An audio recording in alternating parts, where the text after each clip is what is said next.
ओम श्री साईनाथाय नमः।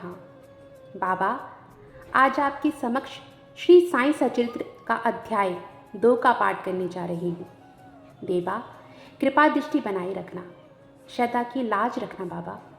कोई भूल चूक हो जाए तो क्षमा करना। अध्याय 2। पिछले अध्याय में ग्रंथकार ने अपने मूल ग्रंथ श्री साई सचरित्र मराठी भाषा में उन कारणों पर रोशनी डाली थी जिनके द्वारा उन्हें ग्रंथ रचना आरंभ करने की प्रेरणा मिली। ग्रंथ अध्ययन के योग्य अधिकारियों तथा अन्य विषयों का इस अध्याय में विवेचन किया गया है। ग्रंथ लिखने का उद्देश्य, किस प्रकार विसूचिका हैजा रोग के प्रकोप को गेहूं पिसवाकर तथा उसको गांव के बाहर फिकवाकर रोका तथा उसको समाप्त किया। बाबा की इस लीला का वर्णन पिछले अध्यायों में किया जा चुका है। मैंने अन्य भी लीलाएं सुनी जिनसे मेरे हृदय को अति आनंद मिला और यही आनंद का स्रोत काव्य रूप में प्रस्फुटित हुआ। मैंने विचार किया कि इन महान अद्भुत लीलाओं का वर्णन बाबा के भक्तों के लिए मनोरंजक एवं शिक्षाप्रद सिद्ध होगा तथा उनके पाप समूल नष्ट हो जाएंगे। इसीलिए मैंने बाबा की पावन जीवन गाथा और उनके मधुर उपदेशों का लेखन प्रारंभ कर दिया। श्री साईं की जीवनी ना तो उलझनपूर्ण है और ना ही सीमित है, बल्कि सत्य और आध्यात्मिकता के मार्ग का यथार्थ दर्शन कराती है। कार्य आरंभ में असक्षमता व साहस। श्री हेमांड पंत के मन में विचार आया कि मैं इस कार्य ग्रंथ लेखन के लिए उपयुक्त पात्र नहीं हूँ। मैं तो अपने परम मित्र की जीवनी भी ठीक प्रकार से नहीं जानता और ना ही अपनी प्रकृति से परिचित हूँ। तब मुझ जैसा मूढ़मती भला एक महान संत पुरुष की जीवनी लिखने का दुस्साहस कैसे कर सकता है। अवतारों की प्रवृत्ति का वर्णन वेद भी नहीं कर पाते। किसी संत का चरित्र समझने के लिए पहले स्वयं का संत होना अति आवश्यक है। फिर मैं तो उनका गुण कथन करने के सर्वथा ही अयोग्य हूँ। संत की जीवनी लिखने के लिए बड़े साहस की आवश्यकता है और कहीं ऐसा ना हो कि 4 लोगों के सामने हंसी का पात्र बनना पड़े। इसीलिए श्री साईं बाबा की कृपा प्राप्त करने के लिए मैं ईश्वर से प्रार्थना करने लगा। महाराष्ट्र के संत श्रेष्ठ श्री ज्ञानेश्वर महाराज का कहना है कि संत चरित्र के रचयिता से परमात्मा बड़े प्रसन्न होते हैं। संत शिरोमणि गोस्वामी तुलसीदास ने भी कहा है कि साधु चरित शुभ सरिस कपासु नीरस विशद गुणमय फल जासु जो सही दुख पर छिद्र दुरावा वंदनीय जेहि जग जस पावा। भक्तों के मन में संतों की सेवा करने का भाव सदा रहता है। कार्य पूर्ण करा लेने की संतों की प्रणाली भी बड़ी विचित्र है। यथार्थ प्रेरणा तो संत ही किया करते हैं। भक्त तो निमित्त मात्र या कार्य पूर्ति के लिए यंत्र मात्र हैं। उदाहरण के लिए सन 1700 में कवि महीपति को संत चरित्र लेखन की प्रेरणा मिली। ईश्वर ने संतों में अंत प्रेरणा उत्पन्न की और कार्य पूर्ण हो गया। इसी प्रकार सन 1800 में श्री दासगणों की सेवा स्वीकृति हुई। महीपति ने 4 काव्य रचे, भक्त विजय, संत विजय, भक्त लीलामृत और संत लीलामृत। दासगणों ने केवल 2, भक्त लीलामृत और संत कथामृत रचे, जिनमें आधुनिक संतों के चरित्रों का वर्णन है। भक्त लीला अमृत के अध्याय 31, 32 और 33 तथा संत कथा अमृत के 97 अध्याय में श्री साईं बाबा की मधुर जीवनी तथा अमूल्य उपदेशों का वर्णन बड़ा सुंदर एवं रोचक ढंग से वर्णित है। इनका उद्धरण श्री साईं लीला पत्रिका के अंक 11, 12 और 17 में दिया गया है। पाठकों से इनके पठन का अनुरोध है।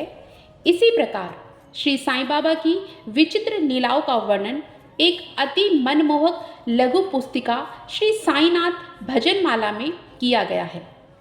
इसकी रचना बांद्रा की श्रीमती सावित्रीबाई रघुनाथ तेंदुलकर ने की है। श्री दासगढ़ु महाराज ने भी श्री साईं बाबा पर अनेक मधुर कविताएं रची हैं। एक अन्य भक्त अमिदास भवानी मेहता ने भी बाबा की कुछ कथाओं को गुजराती भाषा में प्रकाशित किया है। साईं प्रभा नामक पत्रिका में भी कुछ लीलाएं शिरडी के दक्षिणा भिक्षा संस्थान द्वारा प्रकाशित की गई हैं। अब प्रश्न यह उठता है कि जब श्री साईं बाबा के जीवन पर प्रकाश डालने वाला इतना विपुल साहित्य उपलब्ध है, तो फिर एक और ग्रंथ साईं सचरित्र रचने की क्या आवश्यकता है? इसका उत्तर केवल यही है कि श्री साईं बाबा की जीवनी सागर के समान अगाध, विस्तृत और अथाह है। यदि उसमें गहरे गोते लगाए जाएं, तो ज्ञान एवं भक्ति रूपी अमूल्य रत्नों की प्राप्ति सहज ही हो सकती है, जिनसे मुमुक्षुओं को बहुत भारी लाभ होगा। श्री साईं बाबा की जीवनी, उनके दृष्टांत एवं उपदेश्य अनेक महान आश्रयों से परिपूर्ण हैं। दुख और दुर्भाग्यग्रस्त मनुष्य को इनसे सुखी शांति मिलेगी तथा लोक व परलोक में श्रेष्ठ की प्राप्ति होगी। यदि श्री साईं बाबा के उपदेशों का, जो कि वैदिक शिक्षा के समान ही मनोरंजक और शिक्षाप्रद हैं, ध्यानपूर्वक श्रवण मनन किया जाए, तो भक्त को मनोअनुकूल फल की प्राप्ति हो जाएगी। यथार्थ ब्रह्म से अभिन्नता, अष्टांग योग की सिद्धि और समाधि आनंद आदि की प्राप्ति सहजता से हो जाएगी। यह सोचकर ही मैंने बाबा की चारित्रिक कथाओं का संकलन करना आरंभ कर दिया। साथ ही यह विचार भी आया कि मेरे लिए सबसे उत्तम साधना भी केवल यही है। जो भोले भाले प्राणी श्री साईं बाबा के दर्शनों से वंचित रहे हैं, उन्हें यह चरित्र अति आनंददायक लगेगा। अतः मैंने भी अपना अहंकार उनके श्री चरणों पर न्यौछावर कर दिया। मैंने सोचा कि अब मेरा मार्ग अति सुगम हो गया है और बाबा मुझे इहलोक और परलोक में सुखी बना देंगे। मैं स्वयं बाबा की आज्ञा प्राप्त करने का साहस नहीं जुटा सकता था। अतः मैंने श्री माधवराव उपनाम श्यामा से, जो कि बाबा के अतिरंग भक्तों में से एक थे, इस हेतु प्रार्थना की। उन्होंने इस कार्य के लिए श्री साईं बाबा से विनम्र शब्दों में इस प्रकार प्रार्थना की कि ये अन्ना साहब आपकी जीवनी लिखने के लिए बड़े उत्सुक हैं, परंतु आप कृपा ऐसा ना कहना कि मैं तो एक फ़कीर हूँ और मेरी जीवनी लिखने की आवश्यकता ही क्या है। आपकी केवल कृपा और अनुमति से ही ये लिख पाएंगे, अथवा आपके श्री चरणों का पुण्य प्रताप ही इस कार्य को सफल बनाएगा। आपकी अनुमति तथा आशीर्वाद के अभाव में कोई भी कार्य सफल नहीं हो सकता। यह प्रार्थना सुनकर बाबा को दया आ गई। उन्होंने आश्वासन और उदी देकर अपना वद हरस मेरे सर पर रखा और कहने लगे कि इन्हें जीवनी और दृष्टांतों को एकत्र कर लिपिबद्ध करने दो। मैं इनकी सहायता करूंगा। मैं स्वयं ही अपनी जीवनी लिखकर भक्तों की इच्छा पूर्ण करूंगा, परंतु इनको अपना अहंकार त्याग कर मेरी शरण में आना होगा।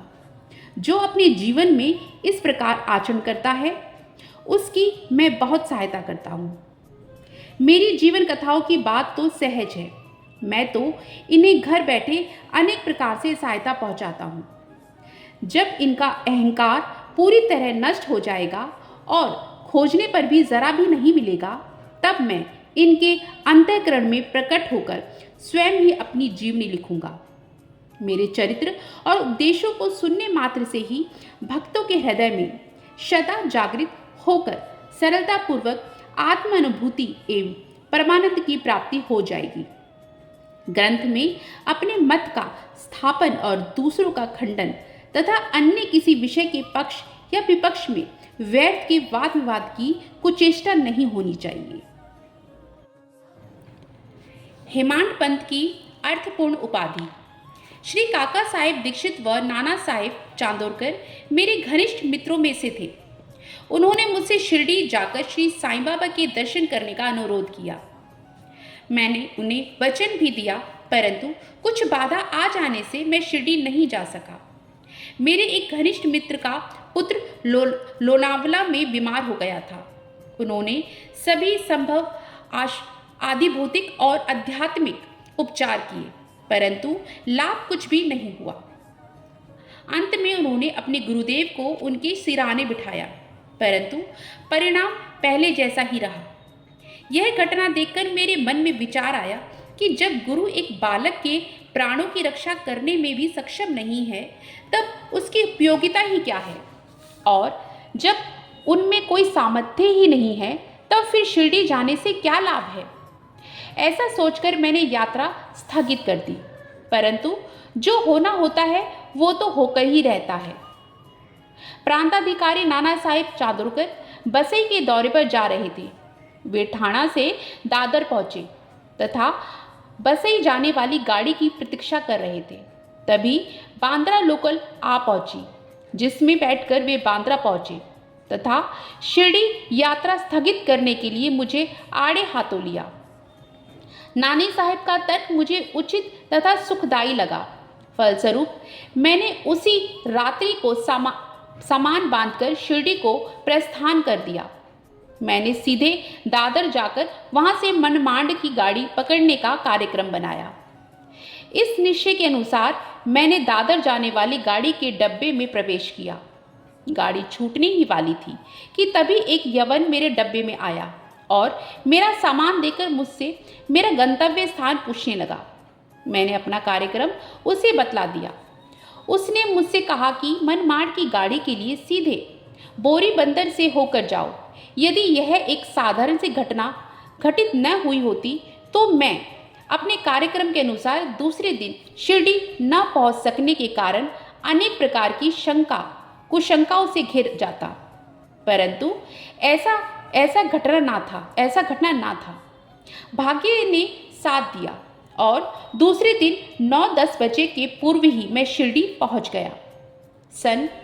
यह सन 1890 की बात है, जब प्रवासी भक्तों के ठहरने के लिए साठेवाड़ा ही एकमात्र स्थान था। तांगे से उतरने पर मैं साईं बाबा के दर्शन के लिए बड़ा लालायित था।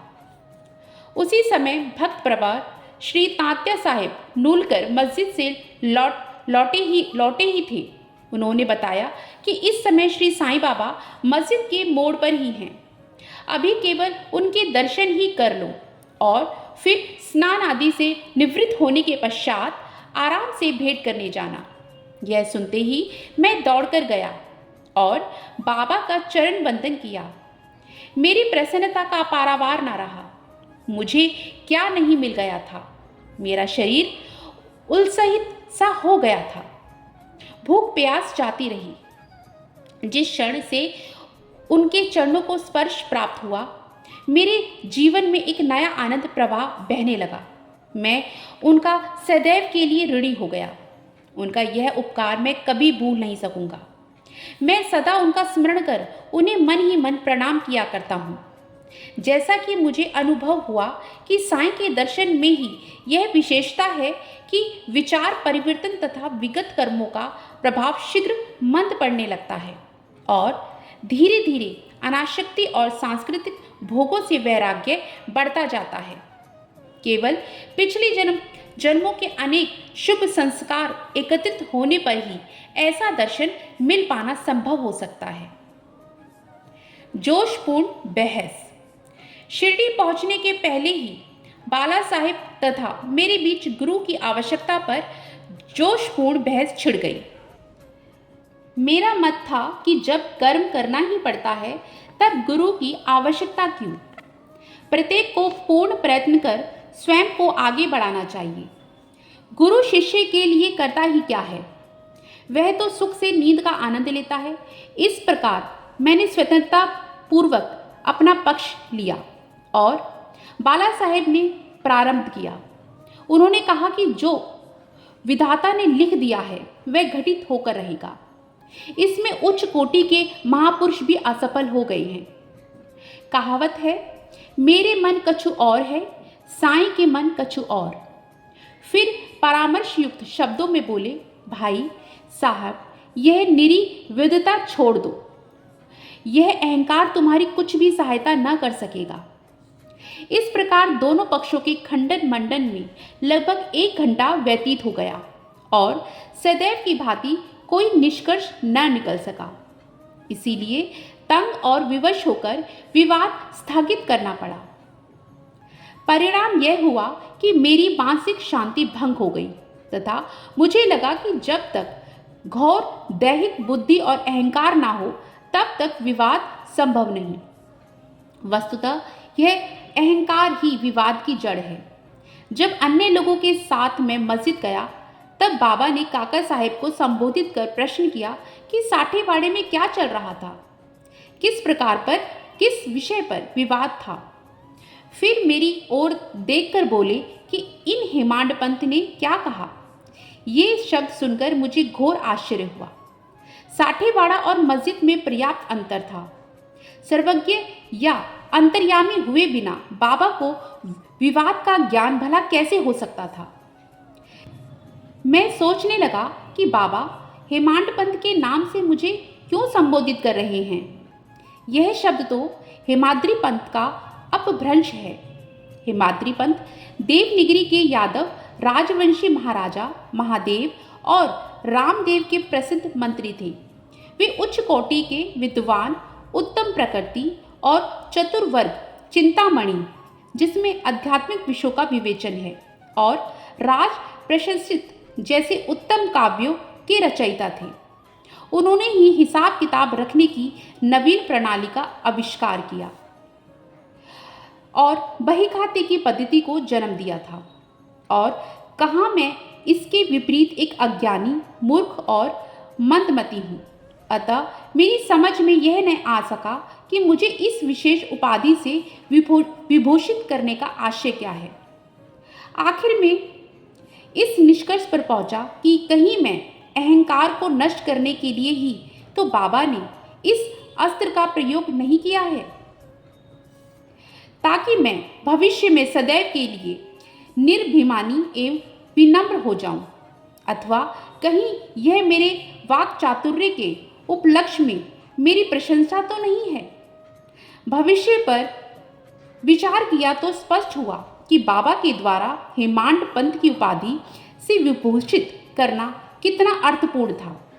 सब जानते हैं कि कालांतर में दाभोलकर ने भी श्री साईं बाबा संस्थान का प्रबंध कितने सुचारू एवं विद्वता पूर्ण ढंग से किया था।